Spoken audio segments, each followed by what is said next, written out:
कबीर जी ने कहा कि गुरु कुम्हार शीश कुंभ है, धरी धरी काढ़े खोट, अंदर हाथ सहार दे, बाहर बाहर चोट। भक्तों को कबीर जी ने कहा कि देखो, गुरु उस कुम्हार की तरह होता है जो मिट्टी के बर्तनों को बनाता है, कंकड़ पत्थर को निकाल देता है। एक घड़े को बनाते समय वो थप्पियों से उसकी अच्छी पिटाई करता है एक अच्छी आकृति बनाने के लिए। लेकिन घड़ा ने कभी नहीं कहा कि ऐ कुम्हार, तुम्हारी चोट मुझे सहन नहीं हो रही है। जिस दिन घड़ा ऐसा कह देता, वो घड़ा नहीं बन पाता, उसकी आकृति नहीं बन पाती, वो बाजार में अच्छे कीमत पे बिक नहीं पाता। कबीर जी ने कहा कि देखो, ऐसे ही एक संत से कोई भक्त मिलने के लिए गया। ये बहुत पुरानी बात है। उसने बड़ा ही नाम सुना था उस संत का। जब उस संत से मिलने के लिए गया, घोड़े पे सवार होकर गया। रास्ते में कटीली झाड़ियाँ थी, उन कटीली झाड़ियों के रास्ते से गुजरना था। रास्ते में एक बुजुर्ग बैठे हुए थे। घोड़े पे सवार उस व्यक्ति ने कहा कि भाई साहब, थोड़ा सा किनारे हो जाओ, मुझे आगे जाना है। उस बुजुर्ग ने कहा कि भाई थोड़ा किनारे तुम ही चली जाओ, मुझे थोड़ी सी कठिनाई है। एक बार दो बार घोड़े पे बैठा हुआ सवार ने कहा। उस बुजुर्ग ने कहा कि मुझे तकलीफ होगी बेटा, आप किनारे से चले जाओ। गुस्से में घोड़े सवार ने अपने जूते के बूट से उस बुजुर्ग को दे मारा। बुजुर्ग गिर पड़े। उठकर भी उन्होंने कहा कि बेटा, तुम्हें चोट तो नहीं लगी? आंख बबूला होकर वो गया जिस संत से उसे मिलना था। जब वो आश्रम में गया, उसने कहा कि कहाँ है? सचमुच लोगों ने कहा कि आपको रास्ते में वो दिखाई नहीं दिए। हम लोग के गुरुदेव तो रास्ते में होंगे, झाड़ियों को साफ कर रहे थे। उस व्यक्ति ने समझा कि कहीं हमसे भूल तो नहीं हुई, उस संत की ही तो हमने धक्का या जूते से पिटाई तो नहीं कर दी। जूते से जब मैंने ठोकर मारी, कहीं वो संत ही तो नहीं थे। वह वापस आदमी नंगे पार दौड़ा उनके पास आया और पैरों को पकड़ करके लगा फुट के रोकने। कहा कि महाराज, आप ही समर्थ रामदास हैं? उन्होंने कहा कि हाँ, मैं ही हूँ। क्या बेटा, क्या तकलीफ हुई? तो मैं आप ही का दर्शन करने के लिए आपके आश्रम पे जा रहा था। रास्ते में आप थे, मैंने थोड़ी सी जगह मांगी, आपने मुझे जगह दिया नहीं और मैंने आपके साथ बदतमीजी की। मैंने जूते के ठोकर से आपको मारा, आपको बुरा नहीं लगा? समर्थ रामदास ने कहा कि बेटा, इसमें बुरा लगने की क्या बात है? पहले ये बताओ तुम्हारा उद्देश्य क्या था? उसने कहा कि प्रभु, आपका नाम मैंने बहुत सुना। लोगों ने कहा कि एक बार उनका दर्शन तो करो। मुझे एक योग्य गुरु की आवश्यकता थी, मैं दीक्षा लेने जाना चाहता था और इसी संदर्भ में आपके आश्रम को चल पड़ा और रास्ते में ये बहुत बुरी घटना घट गई। समर्थ रामदास ने कहा कि बेटा, एक बात बताओ, कभी बाजार में गए हो? उन्होंने कहा कि हाँ, बाजार में जाता हूँ। बाजार में बहुत सारी सामग्रियां हैं, खरीदते हो? कहा हाँ, खरीदता हूँ। अच्छा, कभी गर्मियों के मौसम में तुम घड़े भी खरीदने जाते होगे? कहा कि हाँ। अच्छा बेटा, जब तुम घड़े को खरीदते हो तो घड़े को खरीदने के पहले कुछ देखते हो क्या? कहा कि हाँ, घड़े को उठा करके उंगलियों से ठोकर मार कर देखते हैं कि कहीं घड़ा फूटा तो नहीं है। समर्थ रामदास जी ने कहा, ऐसे गुरु होते हैं कि बेटा एक बात बताओ, 2 पैसे की घड़ी खरीदने के लिए तुम उसकी जांच और परख करते हो, ठोक कर उसे देखते हो, कहीं फूटा टूटा तो नहीं है, कोई छिद्र तो नहीं है कि जल रखने के बाद वो जल गिर जाए।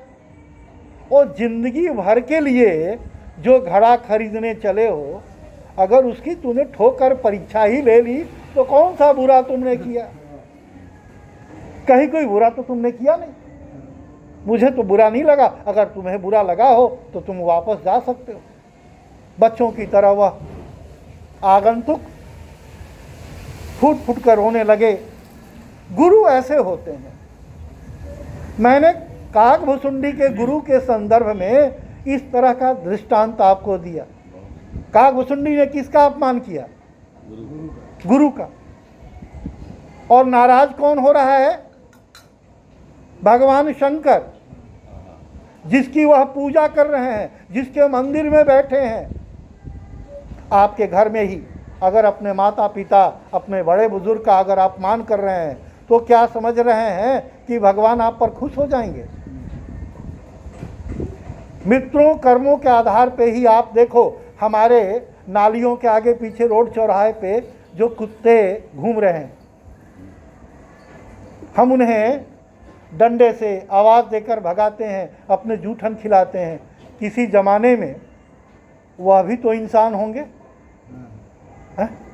जब काकभुसुंडी जी कौवा हो सकते हैं तो ये जो सामने हम कुत्तों को देखते हैं, गधे को देखते हैं, घोड़े को देखते हैं, कीड़े मकोड़ों को देखते हैं, या जिस बकरे को आप खा रहे हो, क्या पता वो अपने पापा को तुम खा रहे हो? कौन जानता है? जिस बकरे को खा रहे हो सकता है तुम अपने पिताजी को खा रहे हो, अपने माताजी को खा रहे हो। क्योंकि हिंदू धर्म में आपने देखा होगा, हर अवसरों पे, यहाँ तक कि श्राद्ध जब आपके यहाँ होती है तो वहाँ बलि निकाला जाता है। कौन कौन बलि? श्वान बलि, काग बलि, गो बलि, कौवे को, कुत्ते को, गायों को यह दिया जाता है। इसका संदर्भ ये है, संदेश ये है कि ये तुम्हारे पूर्व जन्म में हो सकता है रीते हैं। कौवों को क्या कहा जाता है? कि यह तुम्हारे पितृ हैं, तुम्हारे पितृ हैं, और आज कौवों को ही हम मारकर खा रहे हैं। एक बड़ी ही अच्छी दृष्टांत है। नारद जी को इच्छा हुई कि जरा सा मृत्युलोक का भ्रमण करूं मैं, और मृत्युलोक के भ्रमण करने के लिए वो अपने कुछ भक्तों के साथ निकल पड़े। तो सबसे पहले वो काशी में ही आए कि काशी का सबसे पहले महादेव का दर्शन कर लिया जाए। देवाधिदेव महादेव का दर्शन करेंगे, उसके पश्चात अन्य जगहों पे, हरिद्वार इत्यादि अन्य स्थलों पे जाएंगे कि धर्म स्थल पे धर्म है या नहीं है, यह जानने की बहुत उत्सुकता थी। और परम भक्त थे भगवान राघवेंद्र सरकार के। काशी में आए और जैसे ही दशाश्वमेध से आगे की तरफ बढ़े तो दाहिनी तरफ एक बहुत ही अच्छी बड़ी किराने की दुकान थी। सारी सामग्रियां उस किराने की दुकान में थी। और ऐसे ही नारद जी जब मनुष्य लोक में, इस मृत्यु लोक में भ्रमण करने के लिए आए तो उनका स्वरूप भी बदला हुआ था। लेकिन स्वरूप अगर कहीं बदले भी तो संतों का स्वरूप बना करके वो भगवान का भजन करते हुए निकल रहे थे। अचानक उनकी निगाह पड़ी कि बड़ा ही एक मोटा ताजा बकरा धीरे धीरे जाकर के उस दुकान में चने की जो दाल रखी हुई थी बड़े प्यार से वो खा रहा था। दुकानदार कहीं गया हुआ था। दुकानदार अकस्मात आया और उसने देखा कि ये मोटा ताजा बकरा हमारे महंगे दाल को खा रहा है। तो दुकानदार कभी कभी ऐसा है कि मोटे डंडे अपने पास में ही रखते हैं। उसने डंडा उठाया और डंडे से इतनी अच्छी पिटाई की कि बेचारे उस बकरे की दोनों टांगें टूट गई, लहूलुहान होकर वहीं गिर पड़ा। नारद जी देख करके लगे मुस्कुराने। पास में जो पार्षद थे उन्होंने पूछा कि बाबा नारद, आप तो संत हैं वो सारे जीव आपके नज़र में एक समान है। सर्वलोकैकनाथम अच्युतम केशवम राम नारायणम। अगर हर जीव में उस परमात्मा का ही वास है तो क्या उस बकरे में नहीं है? कहा कि हाँ बकरे में है। तो आप उसके दुखों को देख करके दया नहीं, आप प्रसन्न हो, मुस्कुरा रहे हो, हंस रहे हो। देवर्षि नारद ने कहा कि तुमने ये नहीं पूछा कि मेरे हंसने का वजह क्या है, मुस्कुराने का वजह क्या है, मुझे दया क्यों नहीं आई? मैं दया का सागर हूँ, मैं दयापति का अनुग्रह प्राप्त है मुझे। उन्होंने कहा कि हंसी मुझे इसलिए आई कि एक पुत्र अपने पिता की पिटाई करके दोनों टांगों को तोड़ दिया। अब नारद जी के साथ जो पार्षद थे बड़े आश्चर्यचकित हुए। उन्होंने प्रश्न किया कि कैसे, ये बकरा है वो इंसान है? कहा यही समझने की जरूरत है। और मृत्युलोक में मैं यही देखने के लिए आया था कि घोर कलिकाल में अभी आना बाकी है। कली का प्रथम चरण है, द्वापर शुरू हुआ और परिभ्रमण के लिए मैं आ गया कि दया बचा है कि नहीं बचा है। पार्षदों ने पूछा कि मुझे बताइए, उत्सुकता है, जिज्ञासा है। उन्होंने कहा कि पूर्व जन्म में बकरा इसका पिता था, संतान नहीं थी, 6 कन्याएं थी। संतान प्राप्ति के लिए वंश गोपाल से लेकर अच्छे अच्छे संतों के साथ उसने संगत की, यज्ञ कराया।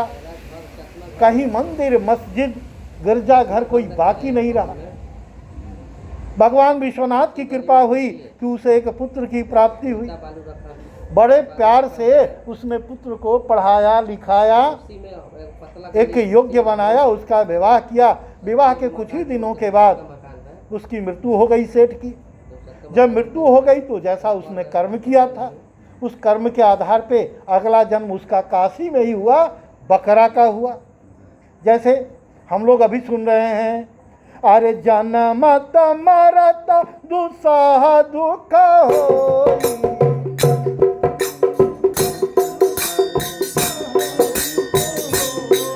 दुसह दुख होई,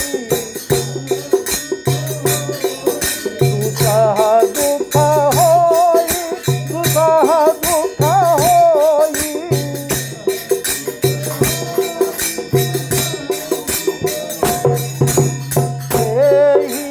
स्वल्प नहीं जापहि कोई,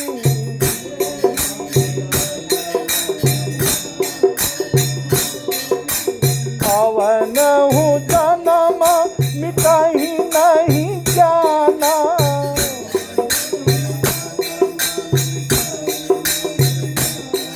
मिटहि नहीं जाना।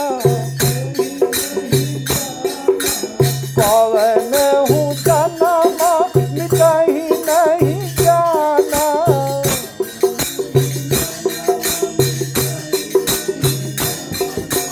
तू नहीं सूत्र मम रचना,